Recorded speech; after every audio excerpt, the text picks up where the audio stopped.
Welcome, everybody, to episode 140 of Entering Milford podcast. It is the postseason preview. Join with me today. Two managers, only one of them actually having an impactful season. We'll get to him second. Steve, how are you doing? Great. I'm really When's the last excited day? to be here. Tuesday, counting down the days. They do anything special or no? Do you have like Spirit Week? Yeah, we have Winter Spirit Week this week, which I am not participating in. Although there are a lot of teachers that are. What do a lot of teachers make you do it? Any celebration for the SWAT team not being there in a week or no? No, but there was a heavy police presence all week, considering there was another swatting call today in Hudson. Wow. Is it the same guy from Tennessee or wherever he was from? Or no, that kid was not making the call. This was just an AI call. So some loser behind a computer screen did it, I'm sure. Oh. But listen, I'm really excited about next Tuesday. I'm more excited about Duddy being on here. He was my preseason Super Bowl guy. I'm thrilled to have him on tonight. Yeah. Speaking of losers behind the screen, Jeff, not a loser behind the screen. Join in the podcast for your first playoff postseason in quite some time. How do you feel? Welcome to the podcast. Thank you. No, I feel great. Playoffs started last week for me. So this is round two for my team, for myself. We are ready to go. We're healthy, operating at full capacity, deepest we felt all year. So I cannot complain. This is a weird podcast. Deep, huh? I might cut this. I might have this podcast. I might cut it as a heel. Just go complete heel on this whole episode. Well, you're really just talk about how deep you're feeling it, and it's gonna about as deep as you felt in a while. He starts talking, and it starts. Yeah, my wife's not here, so that could be right, Steve. No. Oh, all right, so this podcast is a weird one because it was supposed to go on at 9, then it got rescheduled to 7:45, and then it got delayed until 8 because of a pizza delivery. Please, Jeff, give a plug of the pizza and the place and the order. Yes, no, just a small pepperoni. Place Santoro's. Big fan of them down here in Tampa. Jersey style pizza. Just opened a second location called Giancarlo's, both very close to where I live. And I'm excited. I haven't tried it. Opened last week. Got a couple good reviews from a couple of buddies that went. Outdoor patio. They got a really nice looking long hots sausage and homemade potato chip app that I'm eyeing on the menu. And then bar pies at the new place. Whereas the other place is just takeout mostly. They've got like 6 or 7 tables. So nice little spot close by. Great pizza. Can't say enough good things about them. Do you think it's better or worse or on the same level as the Rail Trail in Milford? They don't have like those fruity pizzas with like long corn and barbecue sauce. And my mother raves about that pizza too, Steve. And Mexican she's a good cook. I mean, to each their own. But for me, I'm a traditionalist. I like some meats Mexican on there. Street corn, man. I'm telling you, don't doubt it until you've tried it. Yeah, I do feel very staunchly against Hawaiian pizza, putting pineapple or any fruit on a pizza. Like, just go eat a fruit salad. Like, there's no place for it. It doesn't belong. Just stick to some traditional toppings. Really? So. I don't mind it. I feel like people make such a big deal out of it. Like, I'll eat pineapple on a pizza, especially pineapple and ham. That's fine. It's delicious. I would never order it. Like, there's a million different like if I'm somewhere and I'm starving and that's the only piece there, I'd really have to think about it. Would you flick the pineapples off of it or no? 100%. Yeah. Yeah, you probably would. You still get the pineapple taste though. Yeah, it's ruined already. Like you can't come back once it's on there and cooked on there. See, I feel like Daddy's just a real traditionalist. He's either a pepperoni guy, a sausage guy. Somewhat. I'm not into any of the sweet stuff. My whole life, not a sweets guy. I do really like this place down here. It's called Lee's Grocery. Old convenience store. They turned into a pizza place. They only kept the coolers. And you go pick your own beer out of the coolers, but only have pizza and wings. Wings are great. Pizza that I like there is a pesto base instead of tomato sauce. And then it's got jalapenos, pepperoni, and a couple cheeses on it. Very good, different flavors. The garlic really hits from the pesto. So I do like that for a non-traditional pie. You had me going there until you said jalapenos. Just not a big jalapeno. I got the spice kind of later in life, and the jalapenos do a nice job of it. So What's the best pizza in Milford? Probably. I mean, honestly, I had Papagenos when I was home last week, the rustic style per Dickie and Judy, and it was pretty damn good. You still go Papagenos, huh? My father told me, good story here. Told me he's in a fight with Rose's Villa right now. He called 2 weeks ago. Careful, Luke is in the room. Yeah, they told him 30 minutes for his pizza. So he goes up there. Obviously, doesn't bring a cell phone. Goes up there. 30 minutes later, woman's like, yeah. He's like, now there's 6 or 7 people waiting in there. He's like, the lady tells me, couple minutes for your order. So I wait 5 minutes. Nobody's left. Everybody's still waiting there. I go up. I say, hey, where's that pizza for Dick? And she says, well, a couple minutes. He said, you said that 5 minutes ago. How long are we looking here? He goes, I waited another 5 minutes. I hadn't already paid. I walked out. I went to DQ. I got a couple of sandwiches, went home, let your mother choose what she wanted, and I ate the other one. She can eat the pizza. She can eat it. Dickie, again, another traditionalist. If Dickie started to use the app that they have, they're dead accurate on the app. You call them, forget it. They cannot. Why should he have to? Just if you can have it right on the app, you should have it right on the phone. This isn't rocket science here. Listen, Steve, they're making pizzas. Well, you got 6 pizzas, that's 20 minutes. You got 7, that's 30. Like this is just make pizza throughout the day. Yeah. For some people, it is rocket science. Yeah, especially now that they went online. I hope that lady liked the linguiça pizza for Dick. Wow. Dick's linguiça pizza sounds disgusting. And linguiça pizza is fantastic there. That is my number one topping if I were ordering in Milford. What is that? Is that like a white pizza thing? No, it's just it's cut like pepperoni. It's linguiça cut like pepperoni put on the pizza. That must be they make it a little bit. They make it a little bit longer though. It's good. Yeah.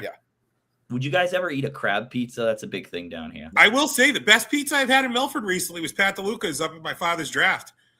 Big fan of the anchovy pizza. Big fan. That kind of goes without saying though. Yeah, we're talking pie here. I'm going to bring it up. He's probably flattered. I'll let him know if he figures out how to ever turn on a podcast. He'd love it. I'll let him know. All right, you guys want to get into this week or this last week? Sure. Talk about a big win for Jeffrey. All right, let's get into this week. It is week 15? Week 15, week in review.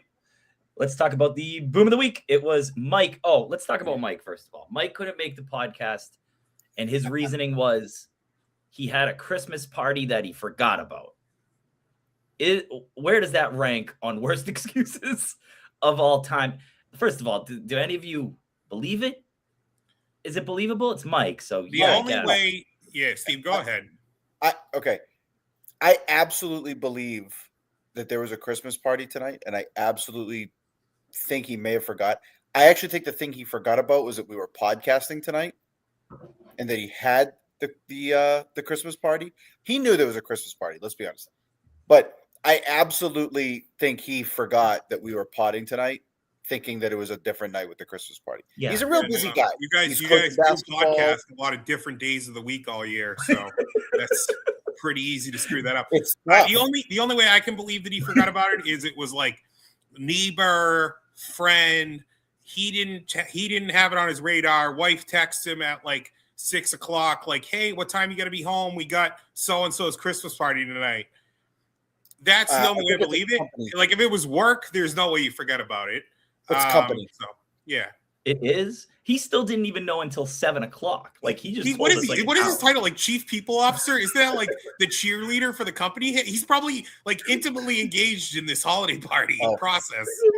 Did he send you guys a text too yesterday about what your Super Bowl pick was? Yes. Well, I'm trying to gather that from him so I can let him know what the. Well, I'll give you my answer. I told him me and then me, and he said you can't vote for yourself. I said, why would I vote for a loser? I don't think anybody else is winning.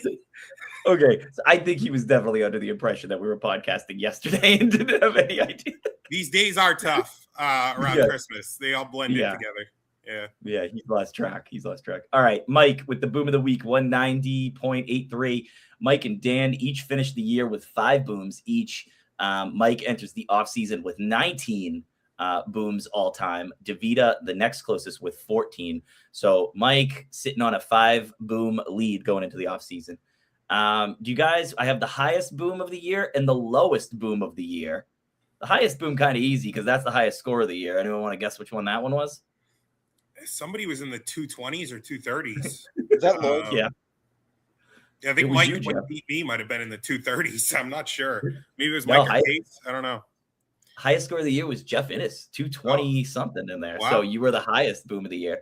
The lowest boom was, believe it or not, week 1, Christian with 167 had the lowest boom of the entire year. But It's boom now, now is the same as a boom later. Yeah. Before we go on, regular season, Mike Kaleli takes the top spot, takes the number 1 seed, did some little research there. First time since 2006 since he has the first overall seed. That's a casual 19 years ago. He was back-to-back number 1 seeds in 05 and 06. In 05, he lost to Innes in the Super Bowl, and in 06, he lost to Andy in the first round. So that's your history for Mike winning the number 1 seed. Any guess from the two of you who has the most all-time number 1 seeds? Kevin Breen. How many do you think? I'm going to say the most all-time would be 4. Okay. DeVito, what do you think? I'm going to say Christian. I think it's more than that. I think it's like 5. It is Christian with 6. Breen in second place with 4, though. Breen close right there with 4. Let's put a bow on this. Beast of the week goes to Kyle Pitts. 54 points. No one likes that one. Jonathan Taylor finishes as the top spot with his week 10 performance, 63 points. Jeff, Jonathan Taylor, what does he mean to you? I mean, he's the franchise right now. Drafted him, held him through thick and thin, through holdouts, through crappy quarterback play, through bad drafting. We've held on to him and have been rewarded. Tell me the feeling when you see Jonathan Taylor go for 50 or 60 points on when you see a big run, when you rush to your phone, what do you do? No, I'm up off the couch running with him. Like, go. It's pretty electric. It's nice. Like I'm sure when you're watching some of these guys, like CGD with A-Chain, like JT, like some of these backs, like now Travion even, like they have that home run speed and they get into this secondary and they can break it. Like McCaffrey doesn't have that, so he's not as exciting for me. He just touches the ball a lot. But there's guys like that, like Tyreek Hill when he used to catch the ball. You had him, Steve, for a while. Like these guys, they're shot out of a cannon and they're faster than every guy on the field. It's exciting when they get the ball. Steve, do you have any celebration after your guy breaks up a big run? It's good old-fashioned fist pump. Doesn't happen often, but I just want to know. Just a good. I was on a plane for the 1:00 games this week, flying back from Boston, and I'm watching the Red Zone, and I only had a couple guys going. Obviously, didn't have multi-screen going, but the worst part was I had New York television on the flight, so thank God I had my phone because I had the Giants game on one station, and I think the Browns game on the other station. It was the 2 worst games of the week they were broadcasting, but I'm just sitting there fist pumping as like Trey McBride and Travion's taking off. I was like just fist pumping on the flight. Nobody cared.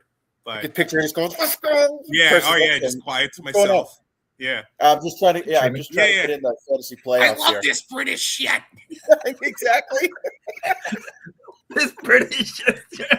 I'm addicted.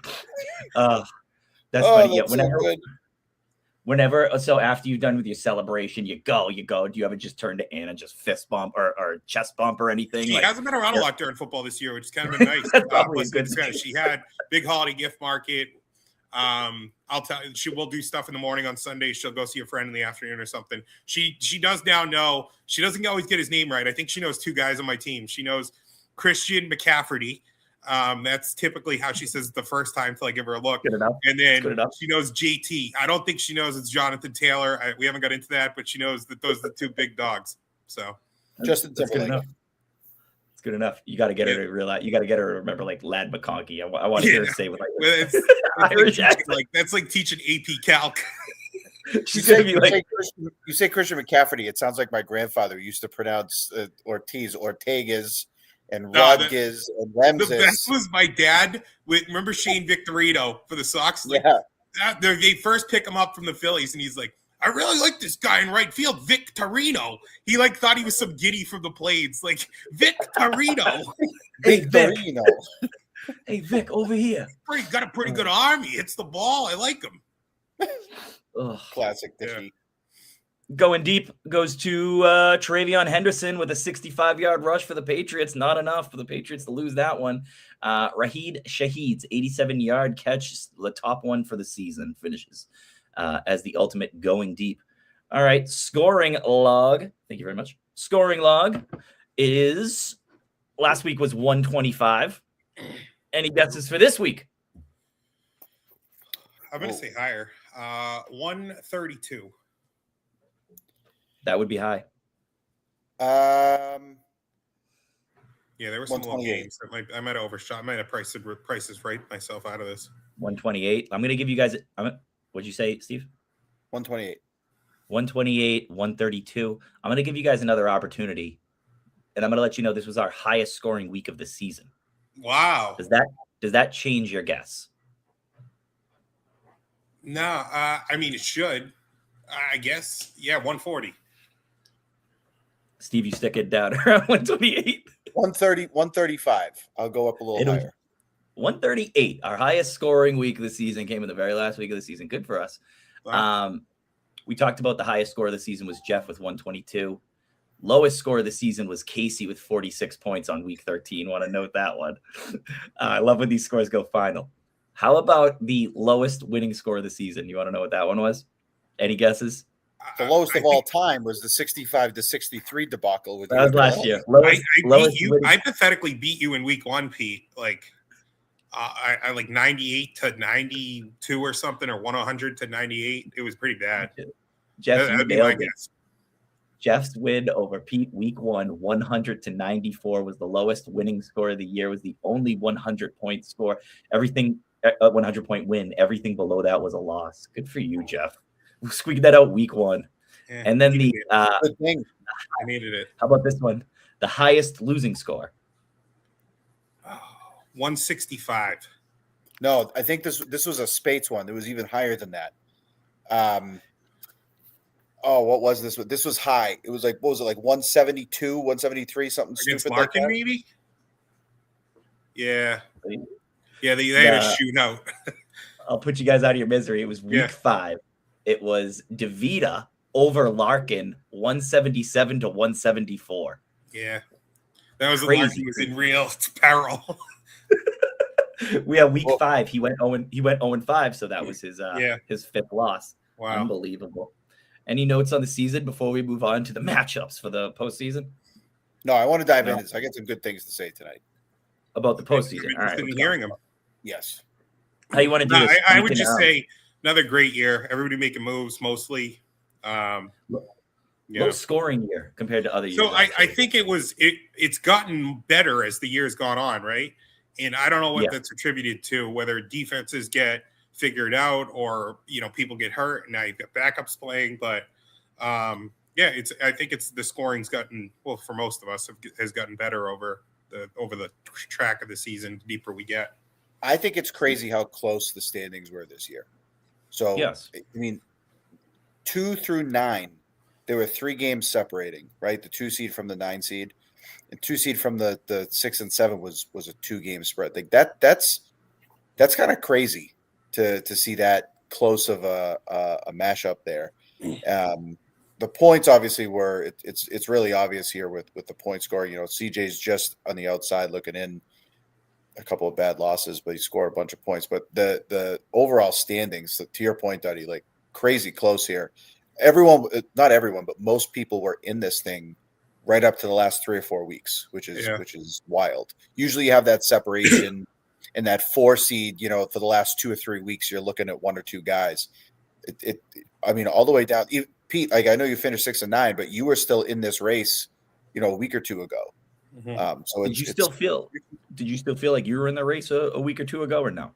No, you felt. I didn't have the. We talked about this on a pod a couple of weeks ago. I didn't have the points. Like you and I, even when we were close, we didn't have the points to get in. We had to outright beat someone in the standings, and that wasn't going to happen. Well, I know the standings seem like they were tight, but just week to week, and I don't have any stats to support this, but do you feel like the games were a tighter margin this year than they were previously? Some. I think some were. I mean, I I paid think real the close thing with attention. the thing with the keeper league that's difficult if you get matched up like and you get later in the season, it's more difficult, especially after the trade deadline. The rosters are so deep, the free agent wire is so thin that if you have good players and for some reason three of them have a bye, four of them have a bye on the same week, you're just taking the L. I mean, best you can do is just stay competitive. And I mean, everybody catches someone on that week, or you get caught on that week, and it can be the difference between being in the playoffs or being out. So that's just the luck of the draw, I guess. All right, quick tease for our next thing, which will be our postseason matchups previews. But looking ahead, and I'm not going to hold you guys to any of this because we're not going to look up stats or anything like that. But the Super Bowl, our Super Bowl matchup, is notoriously a blowout. It is always a 50-point win, 60-point win, something really bad. Except for the last 2 years. It was a 7-point win and a 1-point win. So we've talked about the margins. We've talked about the teams. I won't hold you to this, but gut feeling. You think the Super Bowl is going to be a blowout this year, or do you think it's going to be a nail-biter? Tight. Yeah. Really? We're looking at a nail-biter. I could see any of these four teams winning 2 weeks. They're pretty close. Like, even if you look at projected points, which is whatever, everybody's got a guy or two or three that can go off. Everybody's got a quarterback for the most part. Everybody's got studs. It's really, I think it's going to be pretty damn close. Both games, both weeks. Now, I actually I got a different take on the semifinals with this one, Dud. All right. I actually think it's going to be pretty separate, but I think the final is going to be a lot closer. All right. And then one last thing before we get into the previews. You got any opinion on the consolation round? Who takes it? You got Spades should walk through it. Yeah. All right. Well, I'm going to say I win. He's got the Giant Slayer week 1. Major yeah. No, I'd say Spades walks through. I own my first round pick, so I will be playing for this consolation round as hard as possible. Yeah. All right, let's get into the postseason previews. I don't have let's do this.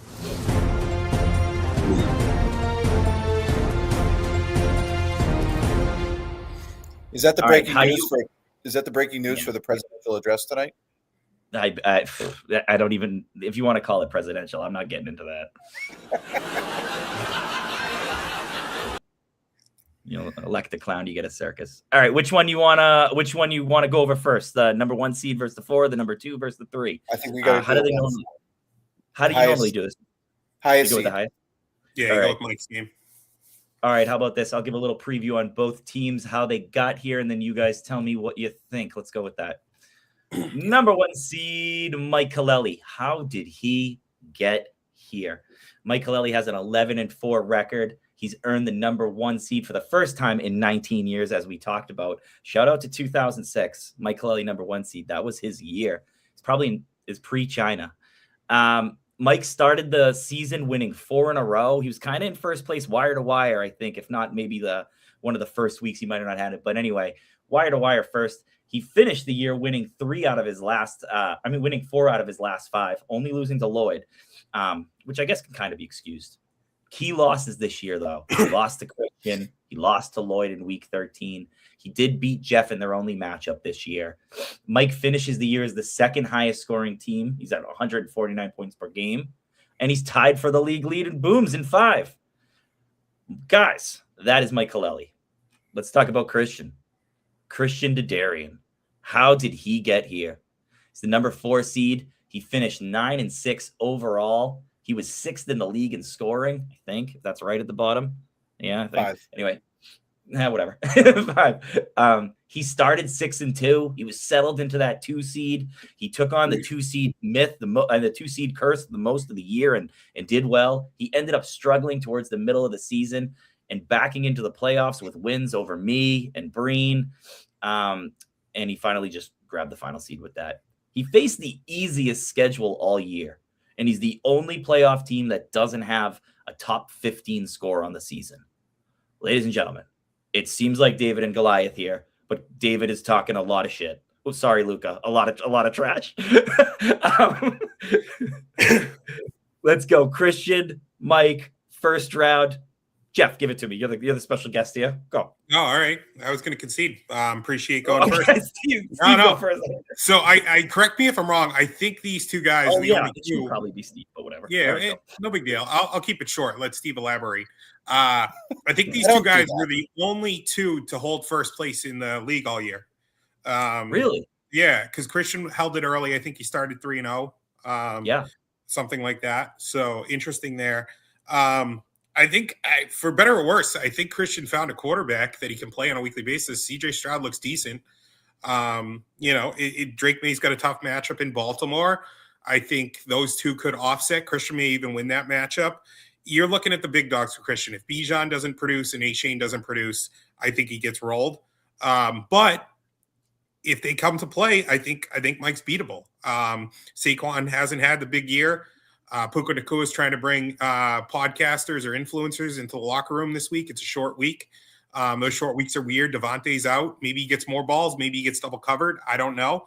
But I'd rather have Devontae playing and not have to worry about that if I was Mike. So I think Mike wins. But am I shocked if Christian's in the final? Absolutely not. He's been there before. He's won the most times in this league. So he's got a pedigree to figure out a way to get there. Yahoo's projected an 8-point win for Mike. Do you think it's going to be higher or lower? If Mike wins, it'll be higher. You think it's going to be if Mike wins, it's 12 to 20. But if it's a close game, it's Christian wins. Steve, not really giving Christian much of a chance there. What do you think? So when you get to this point in the season, you got to take obviously the matchup base here to see across the board who's going to be who's got the advantage. And when I take a look at the players and the advantages, both of these guys have, just like Duddy, you said this earlier, everyone that's left in the playoffs has studs, right? So we're not going to take a look at this. It's hard to take a look at this and say, well, Mike's got, better studs than Christian does, because at any point here, A-Chain and Robinson could go off. Bowers has gone off this year. The same thing with Mike, with Nacua. Cook's gone off, and Barkley hasn't yet. And you'd think it's we've all been waiting for it, right? For him to eventually go off, because that passing offense sucks. So when I go back and forth, I really looked at this and thought to myself, which one of the lower tier guys in their rosters, not their superstars, who's got better matchups to look at? And I really worry for Christian, taking a look at his lower tier, not superstar guys. I look at Judkins with Buffalo. That game's going to get out of hand, and that's going to be a non-Judkins type of game. They're not going to be able to run the football there. That's one negative for Christian. Pittman, home against San Francisco, Phillip Rivers, he just threw for 127 yards the other day. He's got a 45 veto line. Yeah. I hate the idea of relying on Phillip Rivers, especially with one of my guys in a semifinal game. Yeah. McMillan with Tampa Bay, he's got a question mark. He's got a foot injury. He didn't practice today. My concern with McMillan all along has been, is he going to be able to be consistent enough? He was back last week against a really bad New Orleans team and went 2 for 25. So he's playing on a bum ankle and a bum foot right now. He's real questionable for me. And he's going to be going against a Tampa Bay defense who just got embarrassed at home. And those guys are going to come out and play a little bit different. I would disagree. I think that defense especially has given in. They're lucky that they're still in first in their division. I think they've tuned the coach out. I mean, you can't lose like that to Atlanta and be up that amount of points. I didn't see a lick of the game. I was at a holiday party. I remembered that I had it. But I mean, that from everything I'm hearing around here, that defense has completely – there's a couple guys on the defense that they're questioning if they even want to be there. And they couldn't stop Kyle Pitts. McMillan's the same type of build. That game doesn't bother me. Where Tampa Bay gets hurt, though, Duddy, is down the middle of the field. Their linebackers and their line have been horrible recently, and that's where I think Carolina is going to rely. Carolina is going to rely on that run game. Yeah, they got to keep Tampa Bay off the field. They can't get into a shootout with Tampa. Sure, they do not want to get into a shootout. Let's play devil's advocate then here, Steve. Mike's got Stephon Diggs in the starting lineup. What has he done in the last 2 months? Correct. I think T. Higgins is going to get his way into that lineup. I think you have to, or Cortland Sutton. Yep. I think right, those hold on. guys have got to find a way in over. All right, And to be hold honest on. with you, I know this is another crazy one. He might not want to take this risk, but Tyrone Tracy is another guy he might want to consider against a really good poor, waiver ad last week. Good waiver ad. very good. Yeah. So it wasn't even a waiver ad. He picked him up as a free agent right Well, before that's the what I game. mean. He same difference. He picked him up Sunday morning. It was a good ad either All way. right.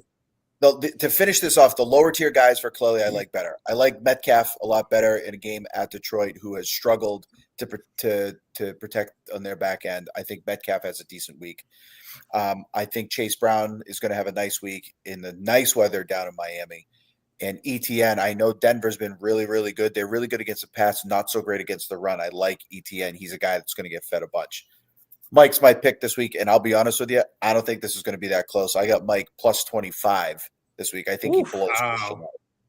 All right, that was my next question. I was going to say, what do you think about the margins? You're looking at a blowout here for Mike. All right. Pete, who you got? You know what? I'm a little pissed off that Mike didn't make this podcast. I'm going with Christian, and it's just out of spite, quite honestly. I didn't think Mike could do anything to make you pick Christian. Listen, when you're looking at vibes, and I'm looking at vibes, Kaleli has made the postseason 8 straight years. It's a record. How many times has he won that first round? I'll give you a hint. Before last year, it was pretty bad. So the kid doesn't get out of the first round of the playoffs very much. I don't think your head's in the game if you don't remember that you got a holiday party or whatever. He hasn't mentioned one thing about the booms. I've been sending all the money to his wife. He doesn't even care. I don't think his head's in the game, so I'm not really into it.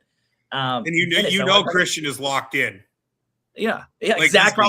He's probably got the Wu-Tang shirt on under his dress shirt all week. Like, probably getting fired up about it. I saw Christian today. He was on Instagram. He was running errands. He was walking around with 57 pizzas for his daughter's birthday.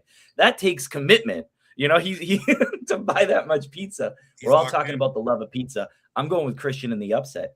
You guys, if you're looking at this roster though, and you're looking at the bench, right? We talked. Yeah. Christian needs to throw in Mike needs to throw in T. Higgins. Is there anybody that Christian could throw in that would even make a difference here? If he's going for a long shot, maybe Shaheed, maybe Burden. Yeah. Is there anything that he should do, or what do you think, Steve? No, I think Christian's lineup's good. I mean, Fan would be the only guy I consider, but I like the home run ball. Addison can deliver a home run. Bowers, you have to play him. That whole situation with Kenny Pickett last week was horrible. No, I think Christian's lineup set. You gotta dance with the girl you brought, as they say. All right. Does CJ Stroud worry you at all, Duddy, in a potential blowout game with Vegas? 100%. I mean, CJ Stroud has worried me all year. This is the best he's looked. Now we're grading on a scale because he hasn't looked good. But they're throwing the ball. They've got Nico looks explosive again. He's mixing in the tight ends. They're mixing in the 2 rookie wideouts. That guy might actually, that running back, the third string running back might actually know how to run his own read, which is nice to see out of one of their running backs. So they may be hitting. If I was in the AFC talking not fantasy, I would not want to see them coming into my place the first round of the playoffs. That defense is loaded. But yes, it could be a blowout, Steve.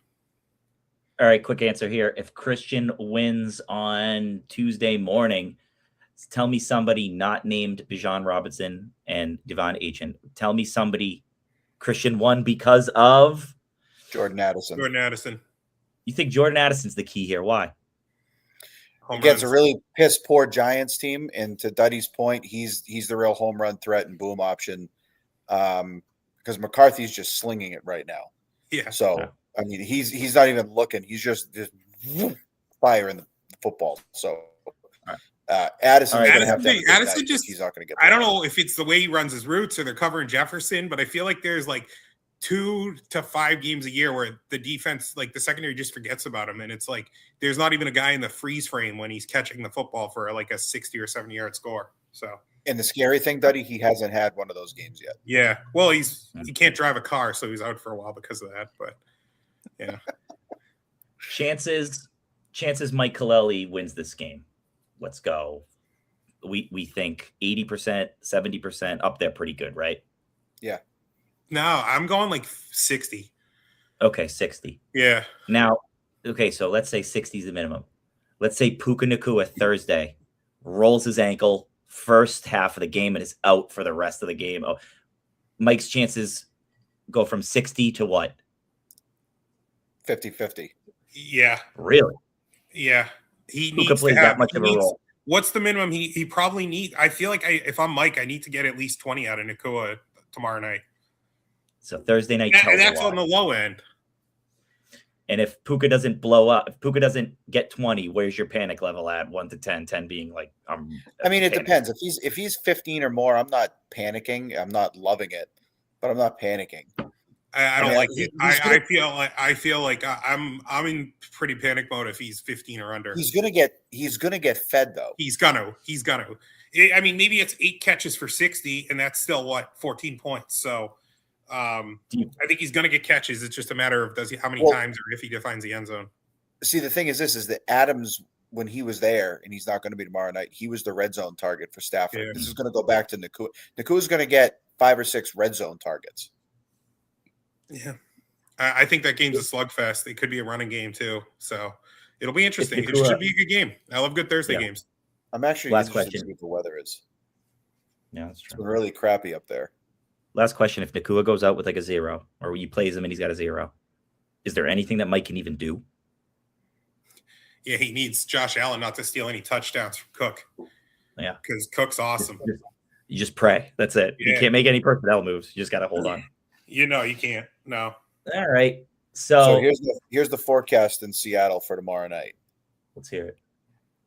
So, wow, they got lucky. So it's going to rain all day and be windy. And then game time tomorrow night, it's going to be 50 degrees and 10-mile-an-hour winds. It's like beautiful. Good perfect. Football weather. Perfect. And then the rain picks back up at 1 a.m.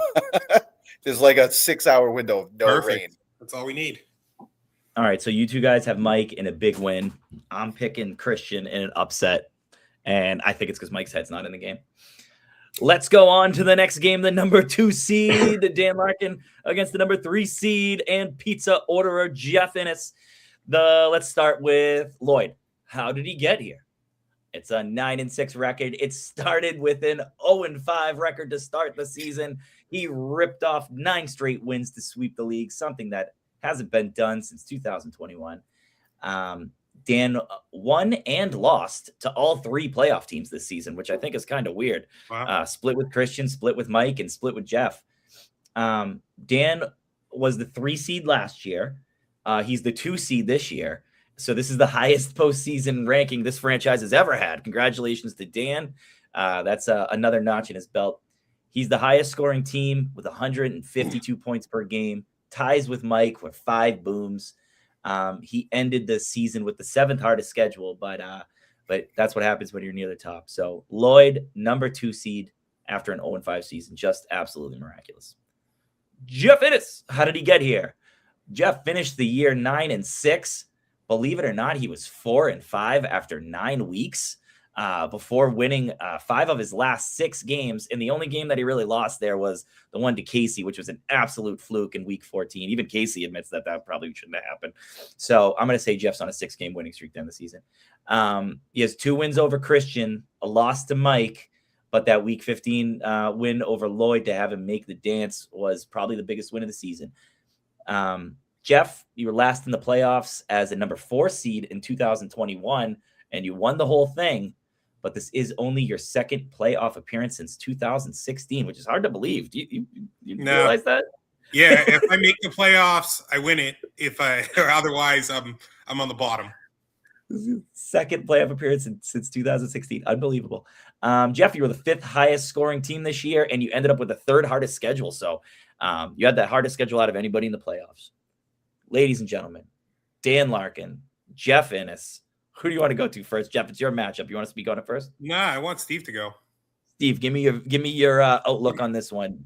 Lloyd, number 2 seed. Jeff, number 3 seed. Who goes to the Super Bowl?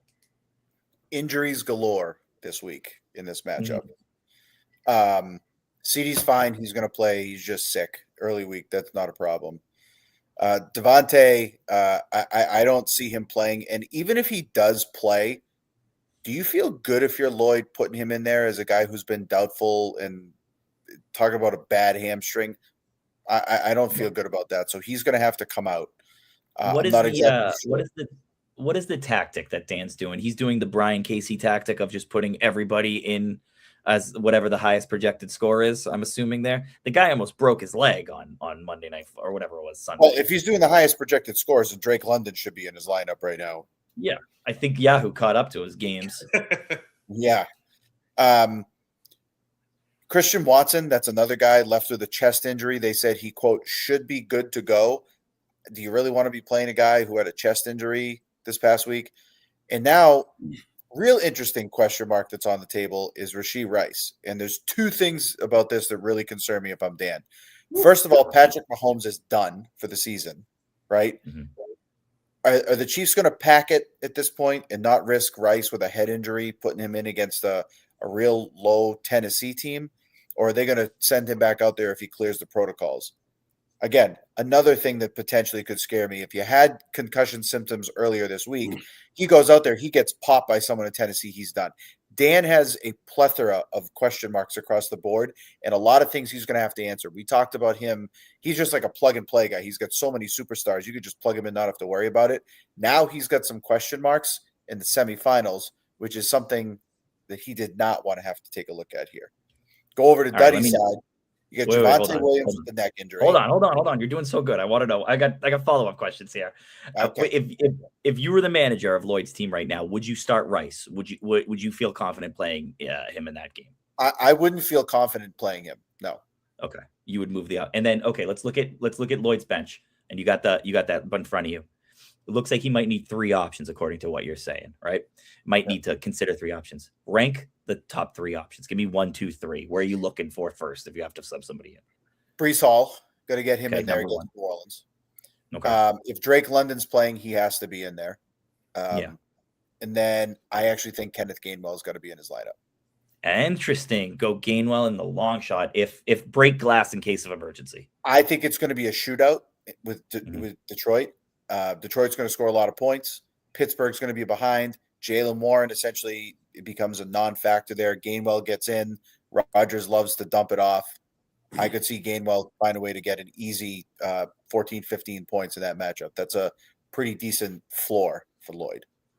Over Booty? I feel like Booty would probably be like no, you don't feel it. Okay. It just worries me. Baltimore's been playing really good defensively. And Booty's really like a 2 or 3 catch guy. Okay, fair enough. I mean, all right, tell me about if he gets desperate, right? He looks at his lineup and he's like, I need something here on Sunday night. And for whatever reason, I don't know even know where he would go with this because a lot of his guys are done. He's done after the 1:00 games. He doesn't have anyone after the 1:00 on Sunday, which is wild. Does Saturday play a factor in here? Yeah, I guess Saturday does play a factor here with Watson. He needs to make that decision early. Yeah, so that's the other part about Lloyd that really is troublesome is that he doesn't have a lot of guys late that he could be able to sub in and out. If he's looking at it saying, well, Innis has 5 guys to play here at the end, and of those 5, 3 of them are his top guns. It's a dangerous game right now that he's going to have to play. He's going to have to pile up a crap ton of points early and just watch Innis come back from whatever he's got. That's not a nice place to be. Tell me about Jeff. I'd much rather be on Innis's side, playing from behind, and just say, "Yep, just keep racking up points. Just take that lead and watch that come down." I would way rather be him right now in this. Interesting, even with Jacoby Brissett. Go to Innis now. Yeah, okay. Go to Innis. Let me hear what you have to say. Mike Evans is going to play. He's perfectly fine. Okay. Tremendous hold there by Duddy. That's going to come back and be a huge playoff boost for him. You saw it last week. Mayfield loves throwing downfield to him. He's really taken over the Ibuka role there. Godwin really has no place. He's just an underneath guy, maybe 1 or 2 catches a game. Evans is going to get targeted like crazy in that one. Williams has that what is it, Duddy, a stinger in his neck. But he ended up coming back. He got it on the first touchdown on Sunday, and he still came back and ran for 60 more yards. So you can't not play him, I don't think. Real sneaky play by Duddy, and I actually love this play. I love the Brissett play Oh, over boy. Burrow. I Get outta love here. this. Oh, I Get outta love this here. play. Take a look at what Brissett has done, though, over the course of the last 5 weeks.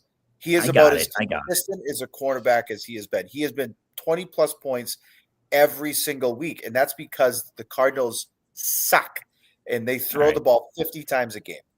Steve, I got a question for you. Put yourself Yeah. in Jeff Ennis's shoes. You Yep. have just climbed back into the playoffs. You I know what you're beat gonna say. the unbeatable team to get there, and now you have to face off against him again in order to get to the Super Bowl. By the way, when you get to the Super Bowl, you got pretty good odds of winning the whole damn thing. So now you're Jeff Ennis.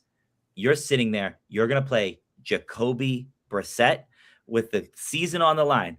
You wake up Tuesday morning and you lose that game. How does it feel?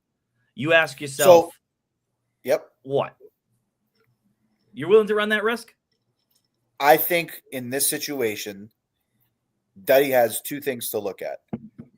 When he goes into that 11:30 window on Sunday to decide what he's going to do, if he's going to play Burrow or Brissett, he's got to see where Lloyd's team is at. If Lloyd has 3 or 4 injuries and guys are out, he's going to play the floor with Brissett, knowing what it is he's going to get. If he needs to find a way to get a potential boom 25, 30 plus, then maybe he does go back to Burrow. But the Bengals look horrible. They are completely in disarray. Arizona's looking better, but he has a tremendous amount of confidence just putting Brissett on his roster with McBride and going with that stack. If I'm Duddy, I'm playing the 20-point floor and running with it. It's not the fancy card to play. It's the confident card, knowing you're going to get those points. And at this point, take the points. Let's see it. All right. Who you got? He's my guy. I said it preseason. He's my guy. I got Duddy. I think Lloyd's team right now, he was hot for a while, right? He ran the table in the league, ran into Duddy at the end of the regular season. You talk about guys who are ready to play and ready to go. Duddy's ready to go. Pepperoni pizza tonight. I can envision him making a monster meal to enjoy a semifinal. I'll be in Milford Sunday. Oh shit! You're in Milford. Got 2 TVs going to Dickies. He's in the playoffs. He's in the semis. I'm in the semis. We are locked in. 62 Sunset is locked in Sunday. Do not call. Do not call the house. You're not getting an answer. Hide your kids. I'm sure Judy's going to have a pot roast going. We'll have something. That's for damn sure. Yeah. I mean, Pete, how do you not lock him in after that comment? I haven't made my pick yet. Duddy is my lock. Listen, Duddy's my lock this week. I think I'm going to finish this real quick, Dud. Yeah. He's got great matchups. I think he's on a mission. When you said this right, when he gets in, he wins. He's in. His team is healthier than Lloyd's. I think he's got much better matchups this week. Like I said, I would rather be the guy watching what happens early to see what I've got to do later, as opposed to the guy watching and saying, "Oh God, he just scored another touchdown. Now my lead's down to 90. Oh, now my lead's down to 70." Like it happens quick. And that Monday night with his 2 studs going on Monday Night Football, what a better way to win than that? I got Duddy and Kaleli in the Super Bowl. Jeff, your boy seems pretty confident. Do you match his confidence? I'm not that confident. No. I listen. I love the way that my games fall this week. With Travion going Sunday night, McCaffrey and Taylor facing off against each other Monday night. Like Steve said, I'm going to know the number I'm chasing. I'd rather be in that position than rooting for guys to stink. I think that's the only thing I love about this matchup. Lloyd's team's still loaded. He's still got studs. I even if I had advice that I wanted to give him for his lineup, I don't even know what he should do. It's a crapshoot. But he's still got monsters on that team. Now with the Brissett situation, I'm not finalized yet. It's going to take a huge set of stones to play Brissett. I don't know if I possess those. But I will say that now that Miami is starting Quinn Ewers, I could see that game getting out of hand and Cincinnati just running the ball. So that even makes me feel better about Brissett and playing catch up and having the double dipper to McBride. So I'm not set on that decision. That'll be a Sunday morning decision, but I was happy to get him. He's not the best name. I would not feel confident starting him, but he's been hurling the rock around, so I feel good about that. But yeah, we're healthy. We got. I actually have like a guy on my bench that I think about putting in. I haven't had that all year. Okay. So, hold on. Let's get to that. Get to that. All right. So so other than Burrow, have you considered any other quarterbacks? I mean, I really like Daniel Jones. I think I came on the pod, or I was texting with somebody when Burrow got hurt, and the way that offense was operating was good. He got rushing touchdowns. I felt good having him and Taylor, that if somebody scored on the ground, it was going to be one or two of them. I probably would have been deciding between Jones and Burrow this week, but I didn't have that option. So interesting. All right. I want you to look at your roster right now. Tell me confidence level. Who is your lock? The one that, I don't, maybe not Taylor or McCaffrey, because I guess there's not that many starting positions, but who is you can include them. Who is the one you're the most confident in? They're going to deliver 20 Well, points. I'll just give you a wild card. Like, the guy has been so hit or miss for me and has probably cost me a couple of weeks of good scores, but Ladd McConkey against Dallas, I feel pretty damn good about. They can't cover anyone. He gets behind the defense. He goes over the middle of the field. Those are problems that they have covering. Well, they could have trouble covering the whole field, but I like Ladd in that game. I'm assuming Herbert his hand's getting better by the week. So I like that matchup. He was a guy that I was thinking of benching just because, and to play Rico Dowdle. I like Rico. He gets the ball. He gets 16 to 20 carries a week. It's tough to sit him, but that's probably a matchup off the radar that I feel good about this week. Yeah, I was going to say is that something that you wrestle with because you traded for him and traded so much for him? The traded so much thing doesn't really matter. It's like play the best guy at this point. You can't that deal was done 8 weeks ago. Like, I can't hold on to that at this point. Yeah. No guilt to being like, I traded for him for this. I have to. No. There's no obligation to play a guy if you trade for him. Dan's got a lot more holes than he had a week ago. And you beat him. Are you more or less confident headed into this week? Like, how do you feel? I felt really good about last week. This week, I mean, his team's still a monster. Like, Prescott and Lamb didn't connect on a touchdown last week. That thing's overdue. If that's 2 or 3 scores to him, now I'm in a massive deficit going into the 4:00 games. So that scares me. Smith and Jigba Thursday night, tomorrow night. That'll be a good one to watch. The Rams have a pretty good defense, but he gets open against everybody. So, I mean, he's got guys. I know you've been on the Wandale train all year, Pete. I was walking off the flight. I had the red zone in my ear, couldn't see my phone because I was carrying my bag, and I heard some garbage time touchdown. That's what scares me about him. Just the guy plays all game. They're usually trailing. They just hurl the ball down the field. He gets deep. Yeah, he's a very underrated player for his lineup. So, no, I mean, Lloyd's lineup's dangerous. Like, even with these guys hurt or banged up, he still has multiple guys, more than I have, that can go off for 30 or 40. Let's say you're down by 40 going into Monday Night Football. You got McCaffrey and Taylor going. How do you feel? Confidence level? 10 being the highest. I don't feel 10 on that, but if you told me I was down 40 going into Monday night with those two, I'll take my chances. Does it give you any pause that they're both running backs in the same game, that it's hard for both of them to have a No, I mean, Taylor's going to get 25 to 30 carries probably again. They milk the clock. They run the play clock down. They hand the ball off. San Fran, McCaffrey's going to get his catches. McCaffrey does not run the ball well. He hasn't all year, but he finds a way to get in the game. So if I'm down 40 going into Monday night, nothing more I could ask for to have my 2 dogs going. There we go. All right, so we'll look for a big Ladd McConkey performance. That would be key for Jeff. And I guess if that Prescott CeeDee Lamb thing hits, you're pretty screwed. Or a Wendell Robinson garbage touchdown. That's probably like code. That's probably like red flag for you. You're like, oh crap, Wendell garbage time. Who are you picking?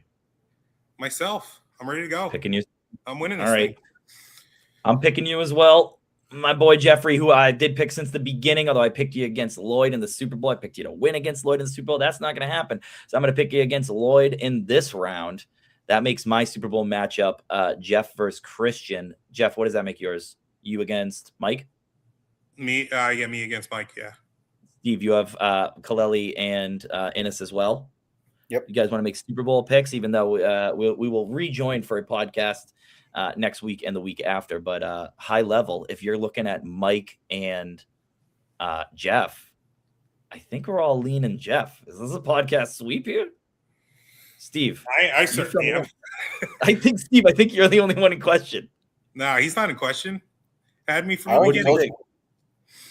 you. Duddy is my pick. He's when he's in, he wins. And oh god, this song is perfect. Yeah, I got Innes. I think he's getting hot at the right time. He's healthy. Let's go, Duddy. Let's go. All right. Until next time, this is Pete for Steve and your future Super Bowl champion, Jeff Innes. Signing off, exiting Milford. Goodbye, everyone.